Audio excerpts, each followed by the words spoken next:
Good morning all of you. आज अपन है ना इंजीनियरिंग इकोनॉमिक्स चालू कर रहे हैं, जो तुम्हारी यूनिट फर्स्ट है कंस्ट्रक्शन टेक्नोलॉजी और इक्विपमेंट की। ठीक है ना। इसमें मैं आधे घंटे तक लेक्चर लूंगा और 10 मिनट एंड के मैं क्वेश्चन आंसरिंग रखूंगा, मतलब जो भी तुम्हें डाउट्स हो वो पूछ सकते हो। ठीक है ना। तो अब स्टार्ट करते हैं अपन इंजीनियरिंग इकोनॉमिक्स से।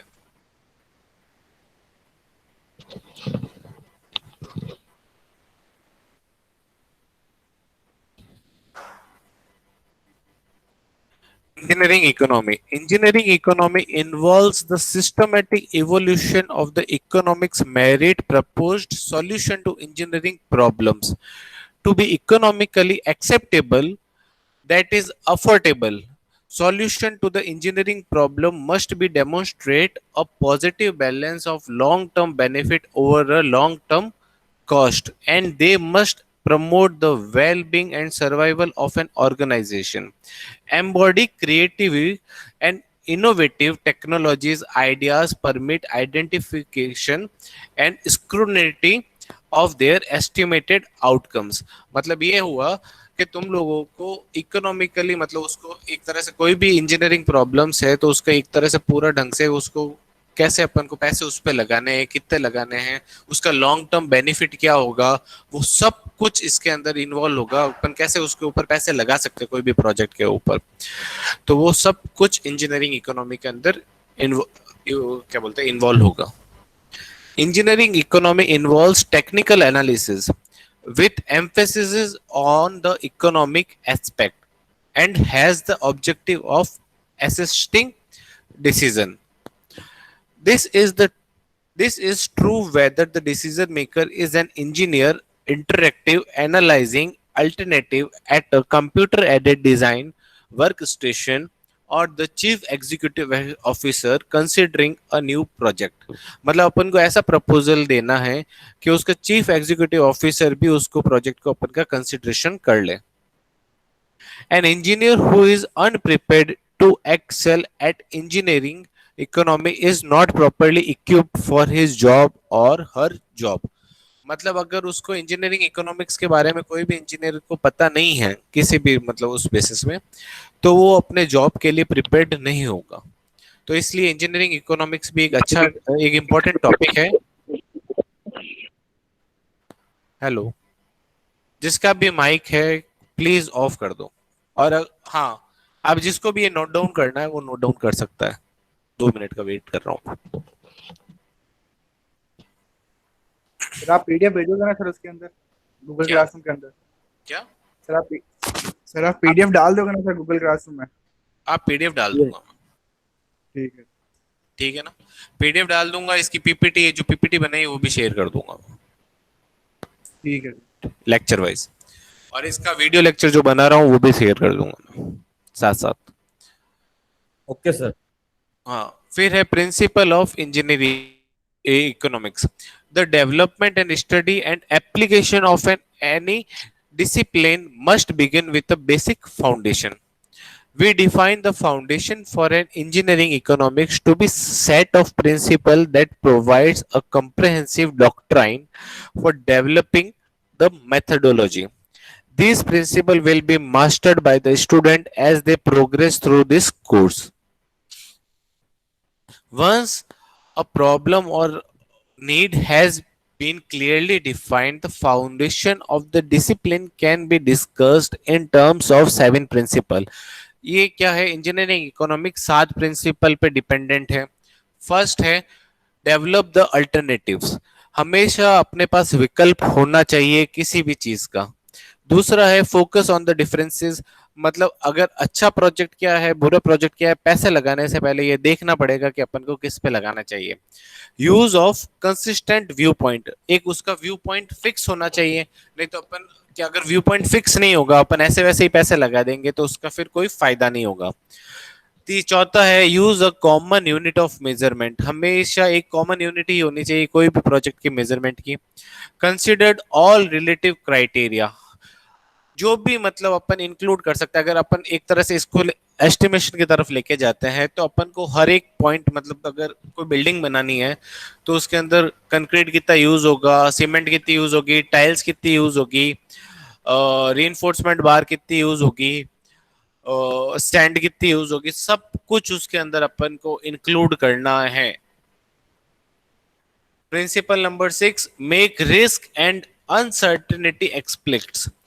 अगर अपन को रिस्क फैक्टर भी करना है और एकदम से अगर कुछ अपन काम कर रहे हैं तो उसके बीच में अगर कुछ प्रॉब्लम्स आ जाए तो वो भी चीज अपन के अंदर दिमाग में रखनी है कि ये प्रॉब्लम्स अपने आगे फेस हो सकती है। जैसे पाम आइलैंड था दुबई का, तो उसके अंदर क्या था कि ब्रेक इवन नहीं बनाया हुआ था उन्होंने। तो ब्रेक इवन नहीं बनाने के कारण क्या हुआ, जो पूरा बांध रहे थे ना, तो उसके कारण जो अंदर वाला पानी था समुद्र के, मतलब जो डिवाइड कर रहा था दोनों वॉल्स को, तो वो अंदर वाला पानी थोड़े टाइम में गंदा होने लग गया था, उसकी मतलब क्वालिटी डाउन होने लग गई थी, तो उसके अंदर मछली और जो भी थे जानवर वो मरने लग गए थे।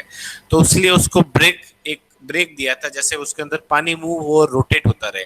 तो अपन को सब कुछ ऐसे ऐसे कंडीशंस अपने अंदर ध्यान रखनी है कि उसको क्या क्या अपन प्रोजेक्ट बनाने से पहले तो ये ध्यान रखना जरूरी है। सातवां प्रिंसिपल है रिविजिट योर डिसीजन। बार बार अपने डिसीजंस के बारे में सोचो कि हमने सही लिया है या गलत लिया है, क्योंकि अगर कोई भी डिसीजन अगर प्रोजेक्ट में गलत हो गया तो वो लॉन्ग टर्म के लिए इफेक्ट करेगा चीजों को। ये 7 प्रिंसिपल है और 7 प्रिंसिपल इंजीनियरिंग इकोनॉमिक्स के इंपॉर्टेंट है पहले यूनिट के हिसाब से। Principle number first, develop the alternative. इसके अंदर ये पॉइंट फर्स्ट है, carefully define the problem then choice in the among alternatives. The alternative needed to be identified and then defined for subsequent analysis. Third है a decision situation involves making a choice among two or more alternative. Developing and defining the alternative for detailed evaluation is important because of resulting impact on the quality of the decision. Fifth है engineering and managers should place a higher priority on this responsibility. Sixth है creativity and innovation are essentially to the process. Principle number 2, focus on the differences. Only the differences in the future outcome of the alternatives are important. मतलब ये अपन को देखना जरूरी है कि future में अपने पास क्या क्या डिफरेंसेस आ सकते हैं, उस पर एक तरह से ध्यान रखना बहुत ज्यादा जरूरी है। सेकंड है outcomes that are common to all alternative can be disregarded in the comparison and decisions. Third है for example, if the feasible housing alternative were two residents with the same purchase price would be inconsequent to the final choice. मतलब अगर सब कुछ same है तो and में जाकर difference क्या होगा, उनकी प्राइसेस सेम होगी। Instead, the decision would depend on the other factors such as location, annual operation, maintenance. अगर प्राइसेस सेम है तो किस किस पे डिपेंड करेगी, लोकेशन क्या रहेगी, एनुअल ऑपरेशन मतलब उसका सालाना खर्चा कितना आएगा, मेंटेनेंस मतलब उस पे मेंटेनेंस का कितना खर्चा आ रहा है, तो सब कुछ उस पे भी डिपेंड करेगा। This simple example illustrate principle 2 which emphasize the basic purchase of an engineer economics to recommend a future course of action based on the difference among the feasible alternatives. मतलब ये जो एग्जांपल मैंने लिया है ये पूरे principle number 2 को explain करता है। Principle number 3, use a consistent viewpoint.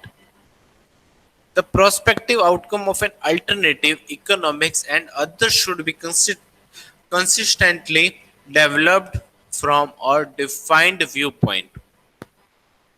अपने पास एक व्यू पॉइंट डिफाइंड होना चाहिए। अगर कुछ भी प्रोजेक्ट अपन बना रहे हैं तो उसका फ्यूचर में उसका क्या इम्पोर्टेंट रहेगा, कितने टाइम तक ये प्रोजेक्ट चलेगा, कितने टाइम तक इसकी मतलब लाइफ रहेगी, वो सब कुछ अपन के दिमाग में रखते हुए ही इसके अंदर इंक्लूड करना चाहिए। The perspective of the decision maker, which is often that of the owners of the firm, would normally be used. Third है the viewpoint for the particular decision be first defined, then used consistently in the description, analysis, and comparison of the alternative. Principle 4, use a common unit of measure. For measuring the economics consequences, a monetary unit such as a dollar is common measures. मतलब ऐसा नहीं होना चाहिए कि बीच में अपने पास क्या बोलते हैं डॉलर में ले लिया, आगे चल के रुपीज में ले लिया. मतलब जहां पर जो प्रोजेक्ट चल रहा है, मतलब अगर दुबई में चल रहा है तो दुबई की करेंसी में ही सब कुछ डीलिंग होगी. तो इसलिए ये लिखा गया है use a common unit of measure. You should also try to translate other outcomes into the monetary. तो इसके अंदर ये है which do not initially appear to be economic.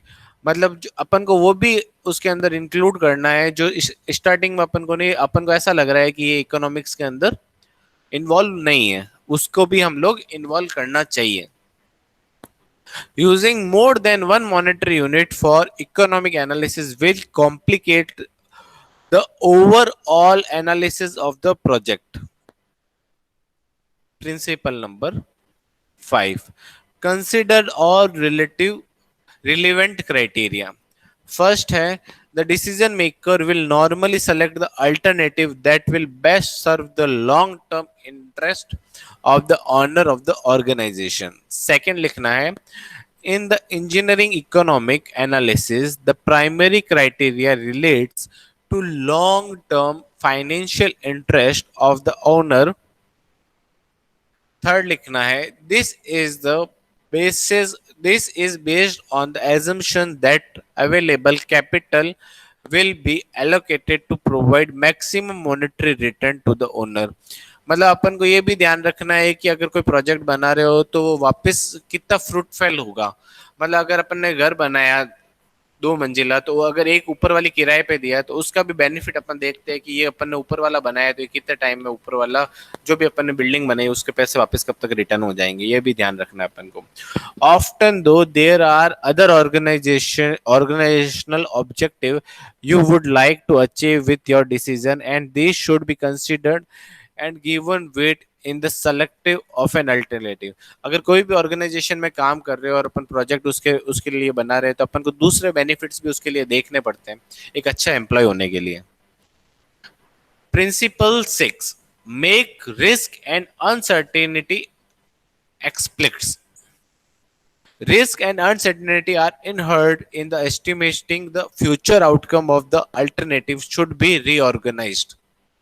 मतलब अपन को ये दोनों ध्यान रखना है, रिस्क और अनसर्टेनिटी दोनों चीजें अपने दिमाग में रखनी है कि ये दोनों फ्यूचर में कहाँ तक अपने पास इफेक्ट कर सकते हैं.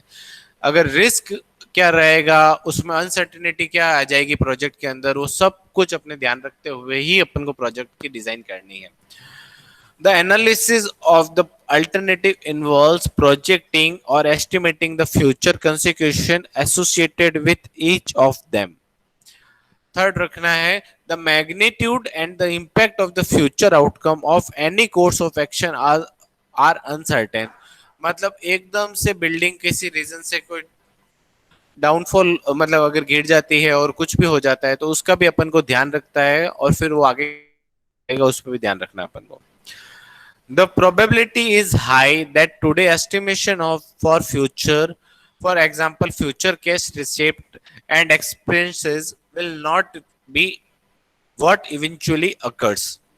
Fifth है thus dealing with uncertainty is an important aspect of engineering economics analysis. Principle 7 and last principle है रिविजिट योर डिसीजंस. अपने डिसीजंस को बार बार सोचना चाहिए कि अपन ने क्या डिसीजंस लिए हैं. A good decision maker poses can result in a decision that can undesirable outcomes. अगर अपन ने कोई अच्छा भी डिसीजन लिया है तो उसके अगर कुछ आउटकम्स अगर गलत आते हैं तो वो भी अपन को ध्यान रखना चाहिए, क्योंकि अपन को बार बार उसके ऊपर विजिट करेंगे, यार इससे कुछ गलत ना हो जाए, इससे कुछ गलत ना हो जाए, तो उसमें सच में अपने रिस्क फैक्टर्स लो हो जाएगा बहुत ज्यादा अपने डिसीजन का.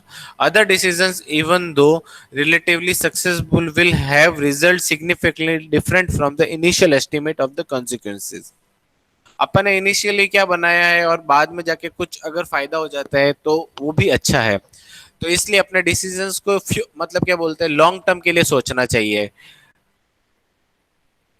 अपने यहाँ पर एक तरह से एग्जांपल इसका देता हूँ कि ये जो सेकंड पॉइंट लिखा है द डिसीजन, उसका आगे चल के फायदा होता है. एक वो क्या बोलते हैं, यमुना एक्सप्रेस हाईवे के बारे में सुना होगा तुम सब ने। तो उसका एक चीज है कि वो इंडिया का इकलौता ऐसा प्रोजेक्ट है जो रिक्वायर्ड टाइम से पहले ही कंप्लीट हो गया है, और वो सबसे शानदार प्रोजेक्ट्स में से आता है इंडिया में। तो इसलिए अपन के ऐसे डिसीजंस होने चाहिए कि वो अपन अगर वर्क करें तो उसका फ्रूटफुल ज्यादा है।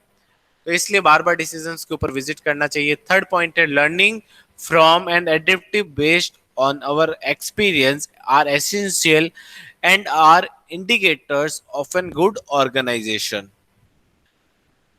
ये सब कुछ थे, और ये मेरी बात सुनो, अब तुम लोग है ना सबसे पहले ये सातों प्रिंसिपल नोट डाउन करो। सातों पहले, सबसे पहले इंजीनियरिंग इकोनॉमिक्स की डेफिनेशन नोट डाउन कर लो एक कॉपी और पेन में, कॉपी और पेन लेकर। सर क्या पूरा लिखना है क्या? क्या नहीं, पूरा नहीं केवल क्या लिखा हुआ? डेफिनेशन और डेफिनेशन टाइप्स ठीक है ओके। डेफिनेशन और ये जो मैं सातवां पॉइंट लिखवा रहा हूँ वो लिख लेना।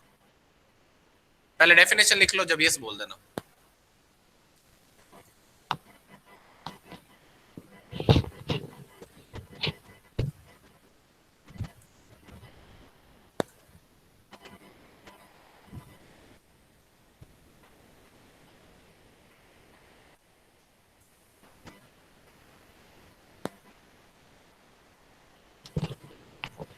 इंजीनियरिंग इकोनॉमिक्स की डेफिनेशन लिख लेना सबसे।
लिख ली सर डेफिनेशन।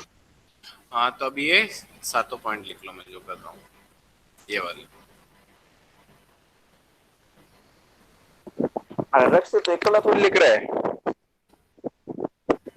बस ये केवल वाले, डेफिनेशन केवल सातों पॉइंट याद रखना बस, बाकी तुम लोग अपना आप लिख सकते हो सब कुछ। ये सातों पॉइंट समझ में आ गया हो तो।